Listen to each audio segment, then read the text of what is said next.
masih ada materi yang belum dijawab. Ada 3 pertanyaan nih belum dijawab, yaitu pertanyaan tentang apakah Nabi bertasarruf di alam kuburnya.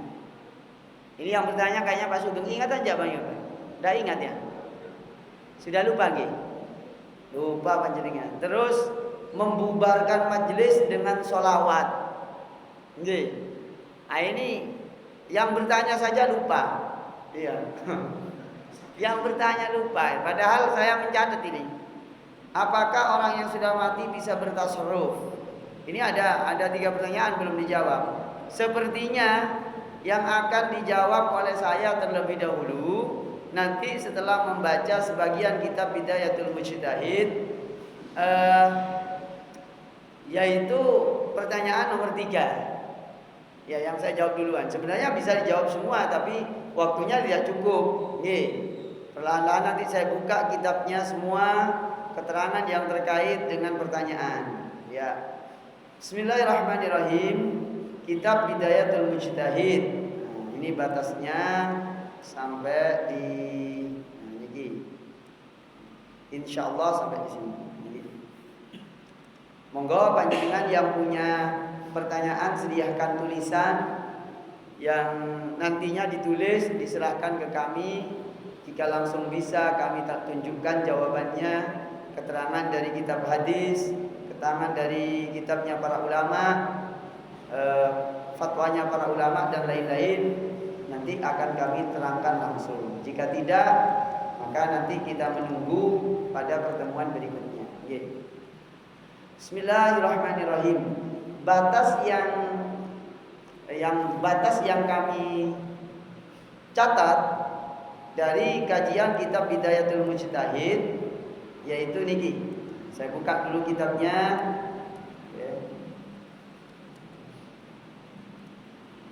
Bidayatul Mujtahid. Nah niki. Nah niki. Bismillahirrahmanirrahim. Qada'u ba'dis shalah, yaitu mengqadha sebagian salat. Niki pembahasan yang jarang dibacakan mungkin ya. Mungkin bagaimana itu mengqadha sebagian salat itu maksudnya. Niki. Wa amal qadha alladhi yakunu fi fawati ba'dis shalawat faminhu ma yakunu sababuhu an-nisyan wa minhu ma yakunu sababuhu sabqal imam lil makmum akni ayyafutal makmum ba'da salatil imam. Jadi yang dimaksud mengqadha sebagian salat, jadi sebagian salatnya yang diqadha, bukan keseluruhannya. Pertama, terjadinya itu karena lupa. Jadi ada bagian yang belum dikerjakan. Terus karena juga yang ada kemungkinan yang kedua itu mendahuluinya imam, yaitu makmum ketinggalan sebagian salatnya imam. Perinciannya begini. Fa amma idza fatal makmum ba'da shalat fa inna fihi masaila salasan qawaida ihdaha mata tafutur rak'ah wasaniya hal ityanuhu bima fatahu ba'da salatil imam adaan aw qadaan wasalisa mata yalzamuhu hukmu salatil imam wa mata la yalzamuhu dzalika. Apabila makmum tertinggal sebagian salatnya imam, maka di sini ada 3 masalah sekaligus 3 kaidah. Yang pertama, mata tafutu ar-rak'ah. Kapan makmum itu ketinggalan rakaat? Ketinggalan rakaat. Saya tanya ke panjenengan, ini bab ketinggalan rakaat. Walaupun sebagian besar panjenengan paham, tapi sebagian kecil tak paham mulai kapan orang itu dihitung 1 rakaat. Dihitung 1 rakaat. Nanti saya minta tolong Profesor Dr. Haji Sugeng untuk mempraktekkan ya. Ya untuk praktek di depan saya bersama-sama. Ya. Terus yang kedua, apakah makmum itu harus melakukan rukun-rukun yang tertinggal setelah sholatnya imam sebagai ada atau qadha? Nah, terus yang ketiga, mata yalzamuhu hukmu sholatil imam wa mata la yalzamuhu dzalika. Kapan sholatnya imam itu menjadi ketetapan yang diikuti oleh makmum dan kapan tidak. Ya.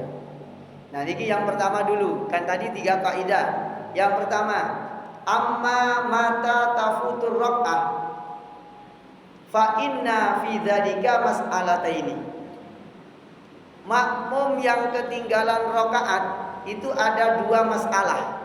Ada 2 masalah. Satu, ihdahuma, yang pertama, panjenengan tetap dilihat mawon kitabnya walaupun tidak ada harokat begitu.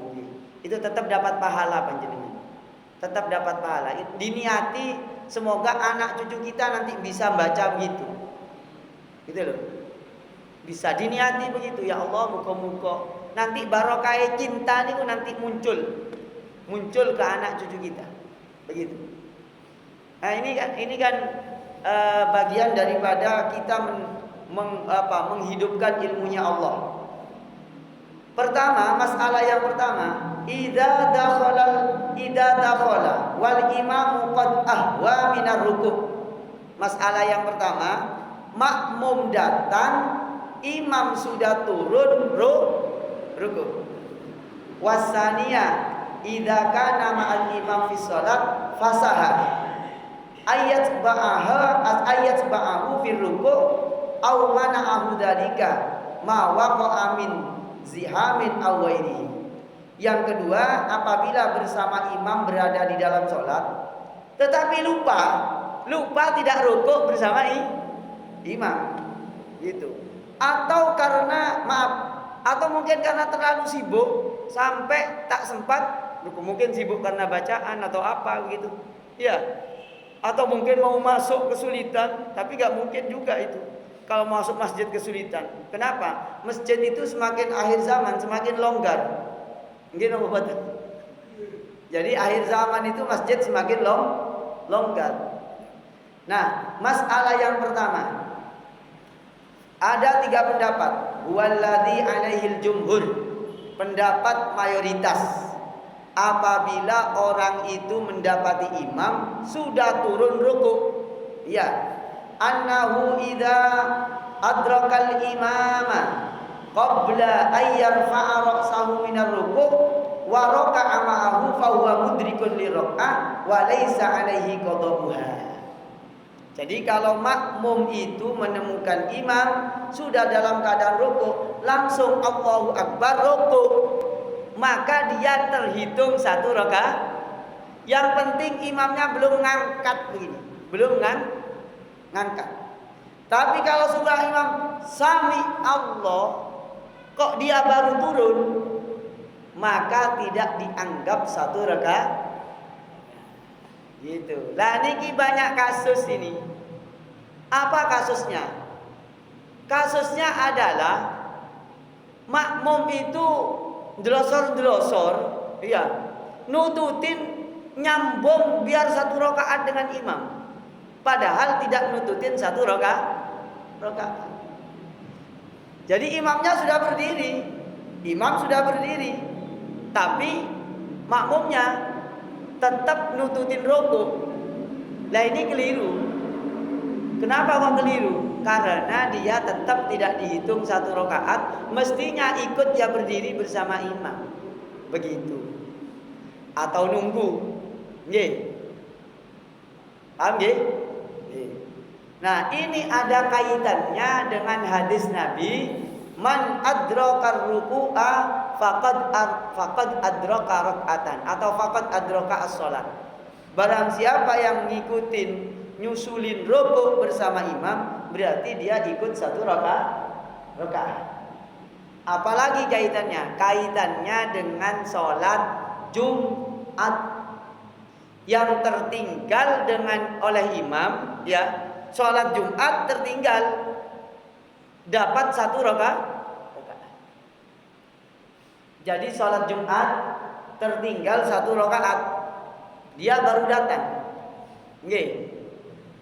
Ini secara fikih niki nggih. Berdasarkan hadis, orang man adraka ruku'a faqad adraka shalat. Barang siapa yang mengikuti rukuk bersama imam berarti ikut 1 rakaat. Barang siapa ikut 1 rakaat berarti sudah ngikutin 1 sholat. Artinya kalau Jumatan kalau Jumatan nututin rukuk bersama imam di rakaat yang kedua, maka dia cukup nambah 1. Paham nggih? Kalau orang itu sholat Jumat nututin 1 rakaat berarti nututin 1 rukuk ya. Nututin rukuk di rakaat yang kedua bersama imam, maka dia itu telah nututin 1 rakaat. Kalau nututin 1 rakaat berarti dia cukup nambah 1. Tapi kalau tidak nututin 1 rakaat, ikut imam sudah dalam keadaan sujud rakaat kedua di sholat Jumat, maka dia harus nambah 4 rakaat langsung jadi sholat duhur. Ustaz perlu mengubah niat? Tak perlu mengubah niat. Kenapa? Zuhur itu ya sakjane Jumatan, itu tempat Jumat. Gitu. Ustaz kok Jumatan kan beda rakaat? Iya, karena sudah ada khutbah 2 kali. Khutbah 2 kali itu ibaratnya ijol-ijolane 2 rakaatnya zuhur begitu. Nah, ini kaitannya dengan itu juga, Pak. Nggih, kaitannya dengan begitu. Sampai di sini paham? Paham nggih? Ya, alhamdulillah paham.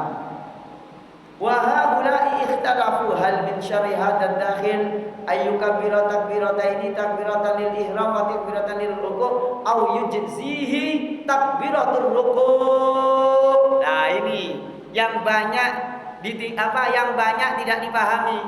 Amit sewu, praktek sih.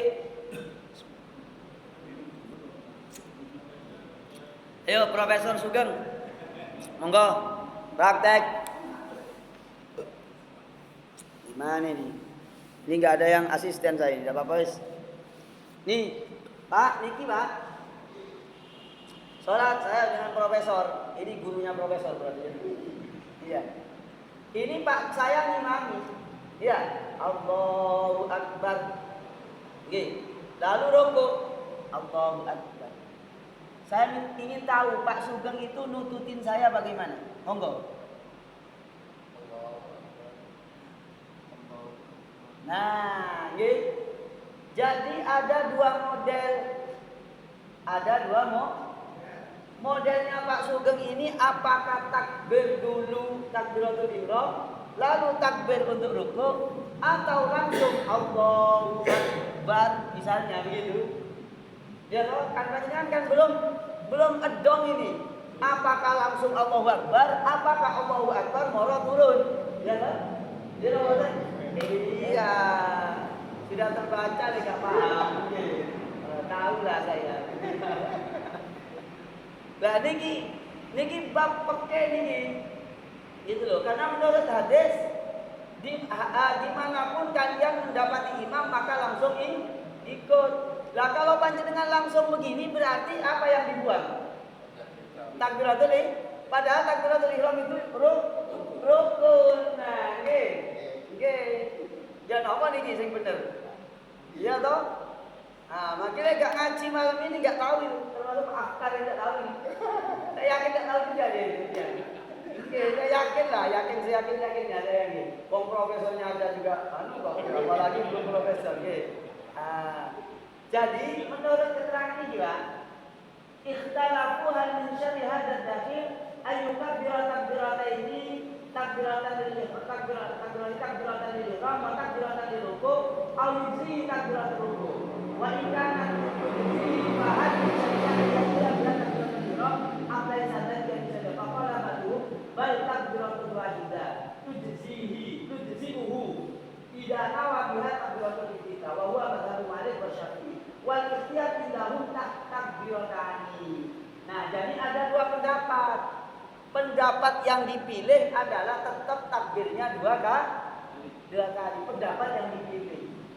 Tapi pendapat yang satu, mazhabnya Imam Malik dan mazhabnya Imam Syafi'i, itu tidak apa-apa satu. Diniati takbiratul ihram cuma langsung mencolot rukuk, gitu loh.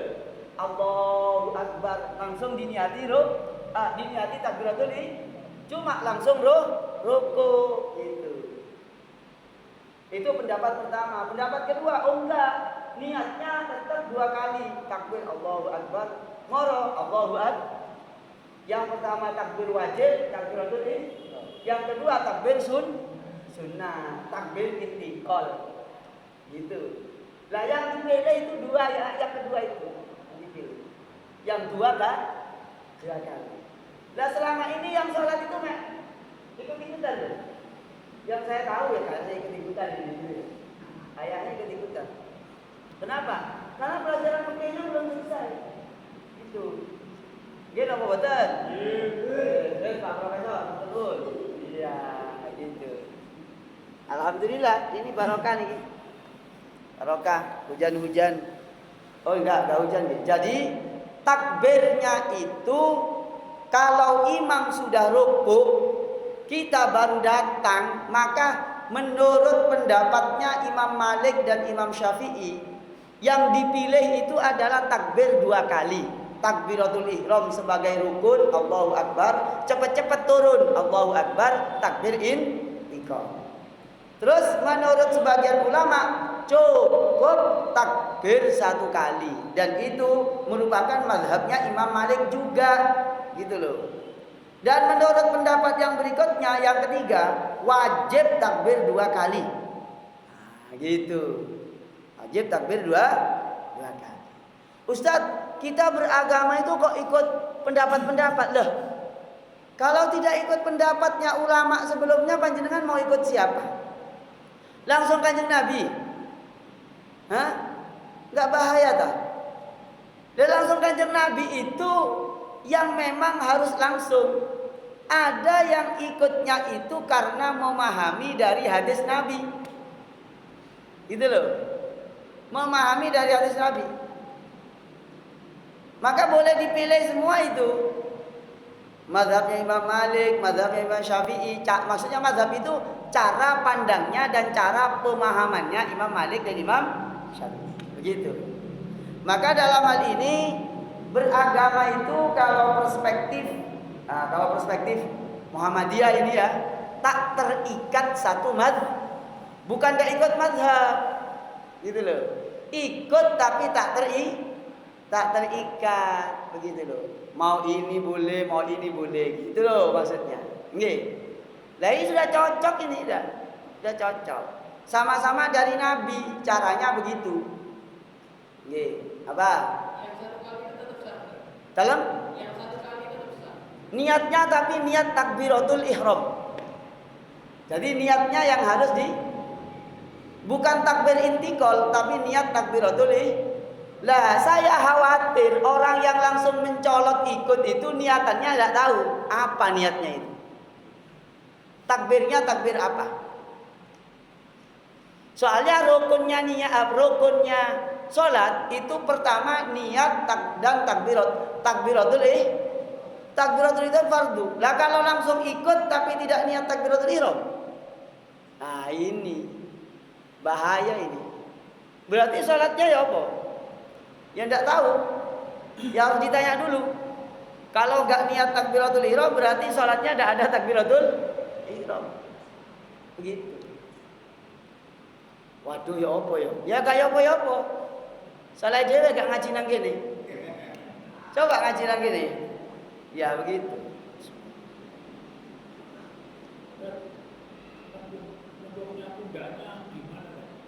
Hah? Ah, ini nyambung ke nepuk pundak ini. Ini Pak Amin. Ini maksudnya imam itu sudah ruku. Ya. Tadi kan saya imam ini. Saya sudah ruku, Pak Sugeng baru datang gitu loh. Tidak ada kaitannya nepuk. Lah yang nepuk itu adalah kalau ini adalah mau membuat jamaah baru. Nah itu tidak harus, tapi boleh menepuk, ya boleh menepuk. Tidak menepuk gak apa-apa, saya nggak pernah nepuk, ya takut kaget, apalagi ngepuknya di bawah terno ngono ya, iya, digutak semaput ini, nggih, jelas nggih? Apa lagi? Monggo. Ada lagi pertanyaan? Nah, wal qaul as-sani annahu idza raka'al imam faqad fatathu ar-rak'ah wa annahu la yudrikuha ma lam yudrikhu qa'iman wa huwa al-mansub ila Abi Hurairah. Pendapat yang kedua, apabila makmum tak mendapati imam rukuk, berarti dia ketinggalan satu rakaat dan dia tidak mendapati rakaat bersama imam selagi dia itu ya malam yudrikhu qa'iman. Ya, selagi dia selagi tidak mendapati imamnya dalam keadaan berdiri. Dan ini pendapat yang disandarkan kepada Abu Hurairah. Begitu. Pendapat yang ketiga, idzan taha ila safil akhar waqad rafa'al imam ra'sahu wa lam yarfa' ba'duhum fa adraka dzalika annahu yujzihi li'anna ba'dahum a'immatan li ba'din wa bihi qala asy-Sya'bi. Nah, ini begini, yang ini agak unik nih. Ini berjamaah kan, imam, makmum. Yang paling akhir itu loh. Imam sudah ruku, ya. Terus yang paling belakang itu nggak kedengeran, gitu loh, nggak kedengaran. Imam sudah ruku, ini di rakaat kedua misalnya. Ternyata di belakang nggak kedengaran, taunya dari shaf yang di depannya. Di sini imam sudah berdiri, di belakang baru shaf yang paling akhir. Ini bagaimana? Menurut Imam Asy-Sya'bi, ya, menurut Imam Asy-Sya'bi itu cukup sudah. Kenapa kok begitu? Karena dia itu ikut shaf yang paling belakang. Dalam kaidah berjamaah, antara shaf satu dengan yang lain itu adalah imamnya satu sama lain. Jadi maaf, ini semoga panjenengan paham ya. Coba. Jadi kalau shaf yang paling belakang nggak nututin imam, misalnya yang paling belakang itu terjadi gerakan selang-seling. Imam ruku, dia baru berdiri. Imam berdiri, dia baru ruku. Nah itu menurut Imam Asy-Sya'bi itu boleh. Iya. Boleh kalau memang shaf yang paling akhir itu tidak mendapatinya karena faktor suara, faktor apalah gak melihat dan seterusnya. Satu-satunya yang dapat dilihat adalah shaf yang depannya. Nah begitu itu boleh. Artinya cukup. Tidak sampai dianggap tidak ikut bersama imam. Kenapa? Karena antara makmum shaf yang satu, shaf kedua, ketiga, keempat itu satu sama lain itu menjadi imamnya yang belakang. Begitu. Seperti itu. Ya, nopo. Dulu pernah viral itu kasus seperti itu, tapi ada jeda jamaah. Jadi imam terus dua shaf laki-laki kosong, kirai perempuan. Terus imamnya itu nggak kedengeran suaranya dari sujud ke berdiri. Akhirnya jamaah perempuan itu sujud dalam waktu yang cukup lama sampai 2 atau 3 menit gitu. Makmumnya nggak kedengaran. Iya, kasusnya kalau jenengan itu tadi kan depannya kelihatan, kalau depannya terjeda dan nggak kelihatan berikut. Itu memang itu soal teknis. Boleh ngintip Ustaz. Dalam Jamaah yang awal boleh ngintip. Bukan ngintip, memperkirakan aja. Lek ngintip kan munggah mudun nanti. Durung ya. Lah pripun itu? Ya perkiraan. Caranya bagaimana? Ketika berdiri kok belum berdiri sana, tahan dulu. Jadi dia berdiri, kok imamnya belum berdiri, tahan, jangan dihabiskan, biar tidak mendahului imam. Paham maksudnya? Jadi berdiri dikit kok belum, nggak usah turun lagi. Kalau turun lagi berarti nambah rukun. Maka tahan nanti sampai sampai imam berdiri baru ikut. Dan ini soal gampang saja. Misalnya ya, ini Pak Sugeng ngimami, saya makmum ya. Pak Sugeng masih sujud, saya sudah begini. Allah, kok belum? Maka tahan dulu. Tahan, Pak Sugeng berdiri, saya ikut. Yang penting nggak usah ngomong. Loh, kok turun? Dia ngomong batal. Iya. Karena ngomong.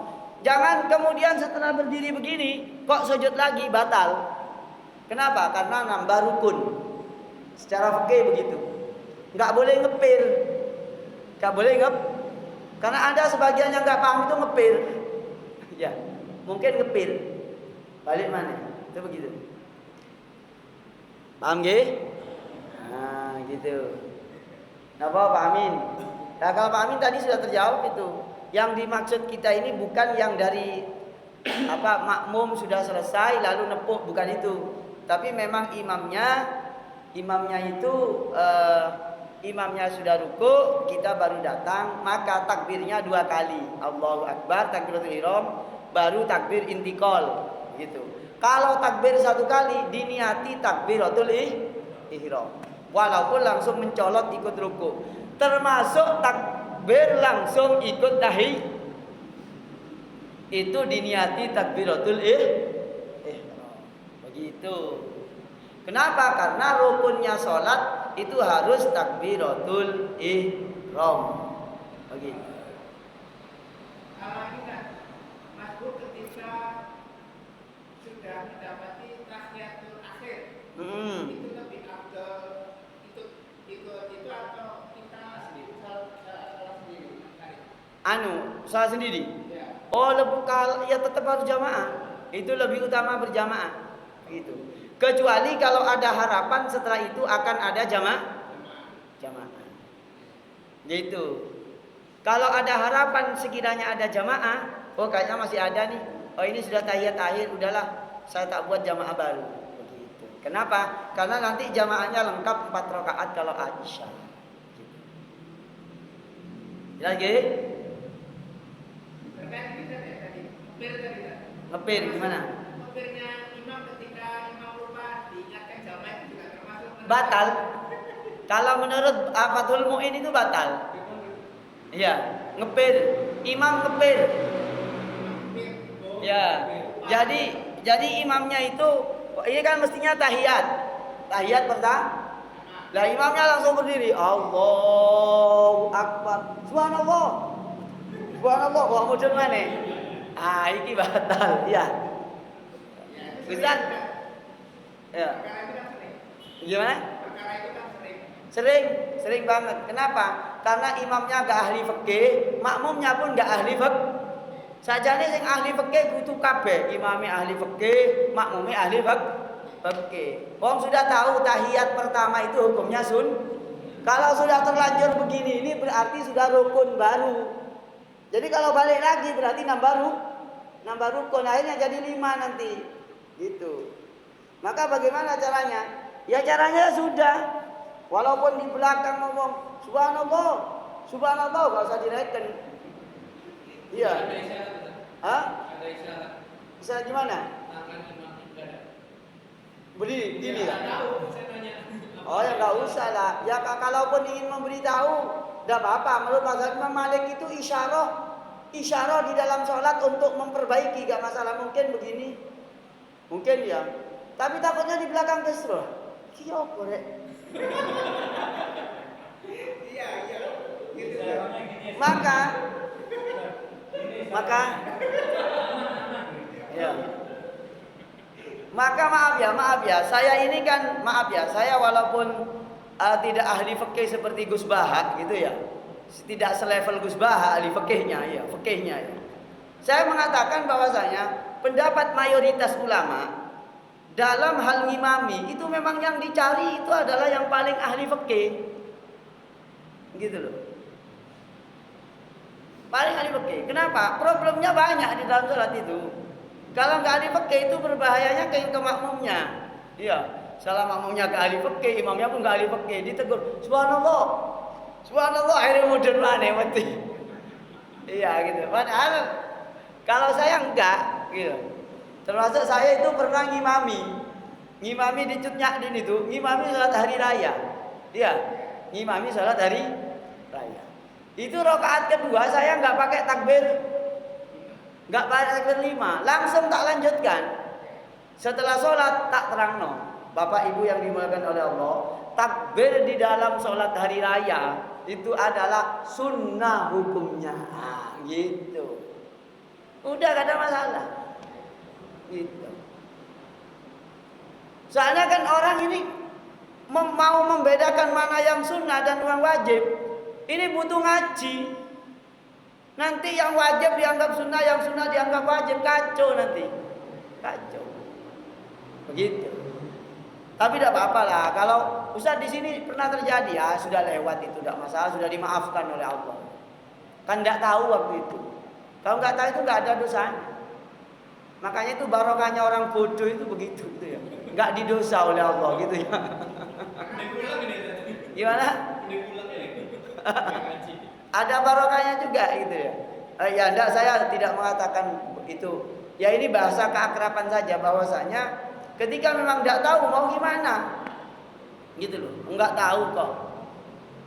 Sehingga dalam hal ini oleh Allah diperintah, selalu saya baca ayat ini. Ya, di Quran itu yang diperintahkan itu adalah tafakkuh.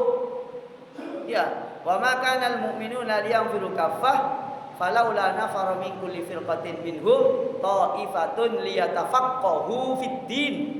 Jadi perintahnya ngaji agama itu ngaji fikih, paham agama dengan baik. Kayak gitu. Nah, ini saya ingin membuat gerakan fikih malam raya. Ya, karena saya curiga banget gitu. Di mana tempat itu, wes? Mulai dari gerakannya, bacaannya. Yang pernah saya ceritakan itu. Ya apa itu? Ya saya bermakmum kan. Ya pangkatnya saya ini sering bermakmum. Ya tadi itu terlambat saya tak duluin, takut Pak Sugeng yang ngimami gitu ya. Soalnya kalau menurut fikih, kalau saya bermakmum ke Pak Sugeng ini kurang baik. Kecuali darurat. Ya harus saya yang ngimami gitu. Kayak gitu. Ini secara fikih.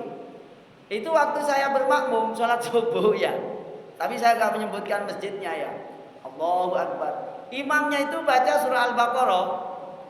Nggih, baca surah Al-Baqarah. Ya, yang paling populer di Malang ini, imam itu yang didahulukan yang banyak hafalannya, walaupun nggak ngerti tata caranya baca. Caranya berhenti dan caranya nyambung, khususnya itu. Itu membaca ayat surah Al-Baqarah ayat ke-61. Yang potongannya itu begini. Ya. A'udzu billahi minasyaitonir rajim. Bismillahirrahmanirrahim. Saya langsung akhir ayatnya ya. Dzalika bi annahum kanu yakfuruna bi ayatillah. Ya, coba panjenengan ini surah Al-Baqarah ayat 61. Panjenengan nanti buka. Dzalika bi annahum kanu yakfuruna bi ayatillah. Surah Al-Baqarah ayat 61. Adapun wa duribat alaihimud dhillat wal maskanatu wa ba'u bi ghadabin minallah. Dzalika bi annahum kanu yakfuruna bi ayatillah. Berhenti di situ. Enggak apa-apa Ustaz, enggak apa-apa. Tapi kalau enggak ngerti fikih, enggak ngerti nahwu, enggak ngerti sorof, ini kemarin dimulai dari sini. Monggo panjenengan. Angen-angen iki. Dzalika bi annahum kanu yakfuruna bi ayatillah. Nah niki. Hal itu disebabkan mereka mengkufuri ayat-ayat Allah. Ya, sampai di ayatillah. Setelah itu dimulai dari sini. Bi ayatillahi wa yaqtulunan nabiyina bi ghairil haqq. Itu kalau diterjemah dengan ayat-ayat Allah dan mereka membunuh para nabi tanpa hak. Iya toh. Ngapunten Pak, saya ini maaf ya, ngaji Quran itu tahqiq habis sudah. Mulai cara nyambung, cara baca, apapun namanya saya paham. Apalagi sampai yang berhubungan dengan sebagian maknanya. Lah ini ya ngimami kayak begini nih. Imamnya podo gak ero, maaf ya, imamnya gak ngerti, makmum mejung lebih gak ngerti bisa. Itu waktu itu saya makmum waktu subuh, tapi saya nggak negur. Kenapa? Ini nggak tahu. Berarti nggak ada hukum. Mending nggak tahu kabeh sekalian. Tapi ya nggak boleh begitu ya. Dzalika bi annahum kanu yakfuruna bi ayatillah. Dijadikan kepada mereka kehinaan dan kemiskinan. Wa ba'u bi ghadabin minallah, mereka orang-orang Bani Israel kembali membawa murka Allah. Dzalika bi annahum, membawa murka Allah itu bi annahum, sebab annahum kanu yakfuruna bi ayatillah. Mereka mengkufuri ayat-ayat Allah. Lah berhenti di sini. Lalu disambung dari sini. Bi ayatillahi wa yaqtulunan nabiyyina bi ghairil haq. Dengan ayat-ayat Allah dan mereka membunuh para nabi. Itulah itu ya. Iya toh? Nah, maka dari itu, Pak, jamaah sekalian, kami ini melakukan gerakan ilmu, ya, menempatkan sesuatu pada tempatnya dan mengamalkan sesuatu dengan ilmunya, gitu loh. Amit sewu Pak, ngapunten, saya tidak dalam rangka memerangi, tidak, ya, tapi ingin mengajak, tempatkanlah sesuatu pada tempatnya. Jadi imam masjid iku kudu ahli fikih, kudu ngerti sing berhubungan karo perkara-perkara yang krusial.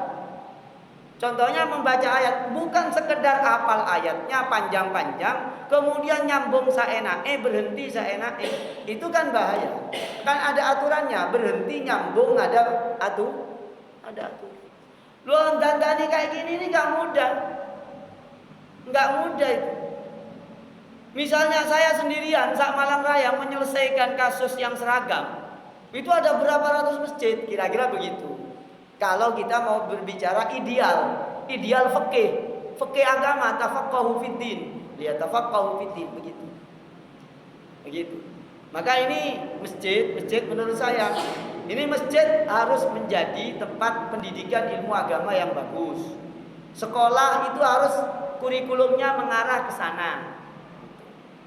Pembacaan Quran yang benar, cara nyambung, cara berhenti.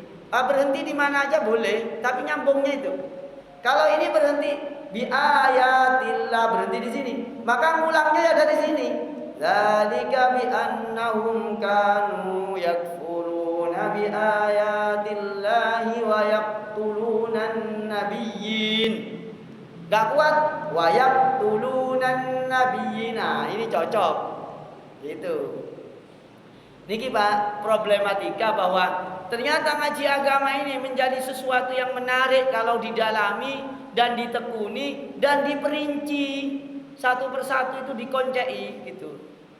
Yang sederhana-sederhana aja, nggak usah jauh-jauh bahas apalah gitu ya, ada usah. Nah, gitu. Suka bahas pilpres, mau sembahyang mari bahas pilpres. Gitu, Ge? Jelas? Kenapa? Mas Bayu, apa? Kalau nggak nonton boleh dijawab lain waktu lagi. Kalau nggak nonton boleh dijawab lain waktu. Nggih, monggo. Yang pertama, Ustaz, senior teman kami di pondok itu bermudah-mudahan jamaah motor. Apa? Bermudah-mudahan jamaah motor. Oh, jamaah hujan. Itu bermudah-mudahan. Dengan pendapat Allah itu suka kalau hambanya mengambil kemudahan yang diberikan. Ngawur itu. Tidak, sebentar Ustaz. Iya wes, saya ketemu jawabannya gitu loh. Itu tidak begitu itu, maksudnya hujan itu. Coba lanjutannya gimana? Ya, juniornya ini berbeda pendapat, tapi karena ini salah dilakukan ya akhirnya ikut. Nah itu berikut cara membantahnya, apakah meninggalkan itu jamaahnya itu. Terus yang kedua, imam tetap sebuah masjid itu berniat bepergian. Jadi kayak misalkan Ustaz Sugeng ini maghrib ini sholat jamaah gitu. Terus isya ini mau rekreasi, ketakbiran ini, mau berangkat ke Jogja. Ini kejadian Ustaz, karena saya di lokasi waktu itu. Jadi takbir sama imam tetapnya itu sholat jamaah isya. Nah, kami yang tinggal di sekitar situ apakah ikut, apakah nanti sholat sendiri isya di rumah? Karena takbir itu sudah mengumumkan kami mau bepergian, mau safar, kita mau sekalian sholat isya. Kami makmumnya itu ikut apa enggak? Itu yang kedua. Terus yang terakhir, pernah satu kejadian, saya sholat sendirian di sebuah masjid. Saya ngambil sisi sebelah paling kanan karena bayangan saya itu sudah sepi, nggak ada orang. Tiba-tiba ada orang yang bermakmum di sisi kiri saya. Kalau saya tarik ke sisi kanan, kanan saya tembok. Terus akhirnya saya biarkan sampai selesai. Terus itu pribun. Sambun. Ya, yang pertama dulu ya. Memang Allah itu suka kepada hamba kalau diberi rukhsah itu diambil. Contohnya apa? Begini contohnya. Panjenengan puasa Ramadan, perjalanan dari Malang ke Solo. Kok puasanya panjenengan tidak mokel di pertengahan hari? Padahal panjenengan kelelahan, itu namanya ngoyo-ngoyo. Allah itu nggak suka kalau ngoyo-ngoyo. Toh sudah diberi kemudahan untuk membatal. Karena sini Solo, naik sepeda ontel lagi. Nggak bahaya tak, nggak mokel. Memaksakan, ya itu cocok. Tapi kalau sholat karena hujan di jama, itu ada kaidahnya, itu baca itu. Inna minas sunnati idza kana yaumu mudirin ayyajma'a bainal maghrib wal isya, rawahul Athram. Sesungguhnya merupakan sunnah ya apabila terjadi hujan untuk menjamak antara maghrib dengan isya. Keadaan terus di sini dikatakan hujan turun membolehkan di jamak ini di kitab ya saya yang sudah diterjemahkan, di jamaknya maghrib dan isya di waktu isya, tidak untuk jamak antara zuhur dengan asar. Jadi kasusnya begini, kasusnya ya. Jadi pada saat hujan dia tak memungkinkan berangkat ke masjid maghrib itu loh. Dan hujannya bukan hujan-hujan yang masih bawa payung bisa. Ini hujannya ekstrim. Wah bahayalah kalau nanti keluar maghrib ini. Sekalian nanti tak keluar isya, diperkirakan isya ini hujan berhenti. Nah akhirnya dijamaklah maghrib dengan isya karena ada hujan. Dijamak di mana? Di masjid. Iya otomatis begitu. Lah ini dijamak di waktu isya, menjamak maghrib dengan isya begitu. Karena itu waktunya berdekatan itu. Maghrib ke isya kan berdekatan. Niki dijamaknya maghrib dan isya di waktu isya. Begitu loh. Ini konteksnya adalah hujan yang ekstrim dan membahayakan andaikan keluar waktu maghrib itu. Sehingga nunggu sekalian berangkat ke masjid, sampai isya di masjid langsung dijamak sekali begitu. Lah menurut saya, paham saya ini tidak sembrono menggunakan hadis ini, gitu loh. Pokok hujan jamaah. Loh, hujan sing model kaya apa? Itu butuh keterangan, gitu. Jadi hujan yang ekstrim tak memungkinkan panjenengan, berbahaya kalau keluar waktu itu. Udahlah nanti sekalian dijamak begitu. Dengan berjamaah di tempat yang akan kita tuju, di masjid yang bersangkut itu. Lah ini Pak, ini harus disampaikan dengan penegasan yang setegas-tegasnya gitu loh. Ustaz, bagaimana yang sudah melakukan? Ya biar aja lah. Biar aja. Apakah salah? Ya enggak juga lah. Maksudnya enggak juga itu begini. Ya sudahlah. Semoga apa yang dia ijtihadkan itu benar. Tetapi sejauh yang kita baca, yang kami baca itu tidak sekedar hujan. Ya, pokok hujan dilu jamak gitu loh. Hujan dilu jamak. Loh. Enggak bahaya tak? Pokok ono hujan di jamak.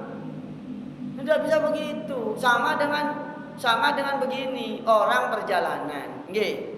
Orang berjalan boleh menjamak Nah itu perjalanannya yang paling masyhur para ulama mengkategorikan perjalanan yang melelahkan.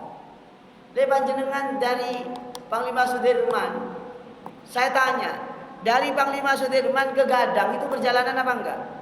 Ya tetap namanya perjalanan, tapi jangan memaknai perjalanan sesederhana itu gitu loh. Walaupun dalam situasi tertentu jamak itu boleh dengan jarak yang kurang dari 89 km. Tapi itu tidak dijadikan kebiasaan. Cobalah panjenengan kayak Pak Sugeng, kerjanya di Belimbing cedek-cedek Singosari sana ya. Pak Sugeng enggak salat zuhur wis tak jamak. Mari ngono ka salat asar wis tak jamak. Loh, apa? Aku kan perjalanan. Ini namanya, maaf, namanya ini taksir. Namanya sembrono gitu loh. Tidak semuanya teks itu langsung dimaknai seperti yang kita pahami. Dikaji dulu maksudnya perjalanan bagaimana? Perjalanan yang ukurannya itu melelahkan. Seperti hari ini saya ke Pasuruan. Saya kalau ke Pasuruan itu menjamak. Kenapa? Sini Pasuruan itu sudah melelahkan. Melelahkan banget. Pasuruan loh ya, Malang, Pasuruan. Tapi kayak sini Tajinan saya enggak lah. Gitu loh. Kemenyek lah sini Tajinan gitu loh. Atau kok ini nang bunul wis jamak gitu loh ya. Kayak gitu. Kenapa? Kayak gitu. Gimana? Oke, gimana? Saya sebentar. Ini pertanyaannya ada 3 ya tadi ya. Apaan tadi? Tak catat. Yang Samir sama imamnya itu bepergian, ada rencana safar, terus mengumumkan ke jamaah kita sekalian sholat isya. Nah, kami itu ikut apa enggak?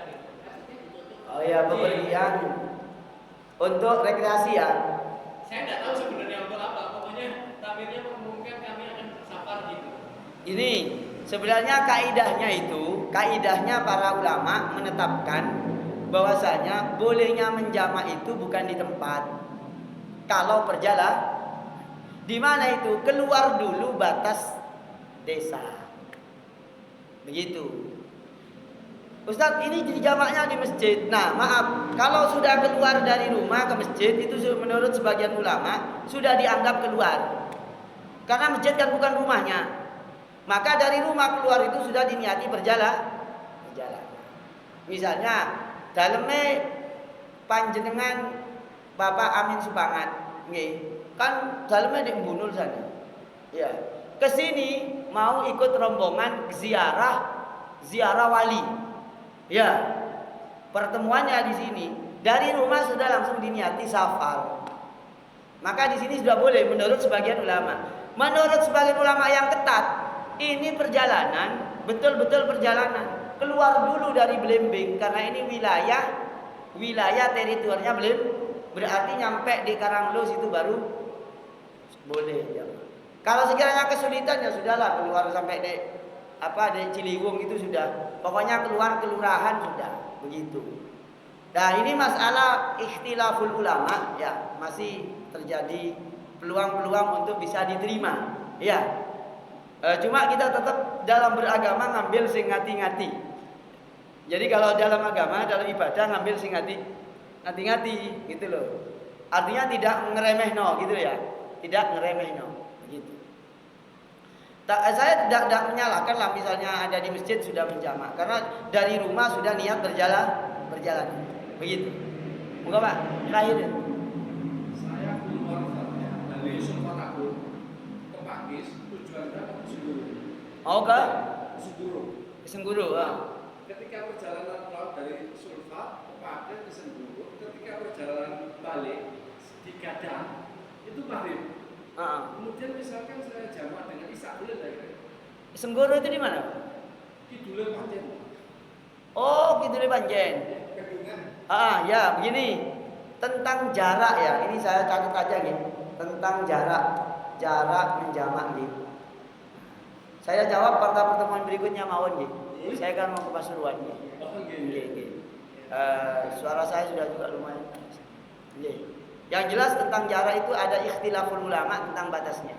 Ada yang 4 burud itu 16 farsakh, 89 km. Itu yang mayoritas. Yang non mayoritas Nabi itu pernah menjamak kurang dari itu. Begitu. Nanti saya detailnya saya terangkan. Gitu ya. Semoga bermanfaat. Subhanallahumma wa bihamdika asyhadu an la ilaha illa anta astaghfiruka wa atubu ilaik. Assalamualaikum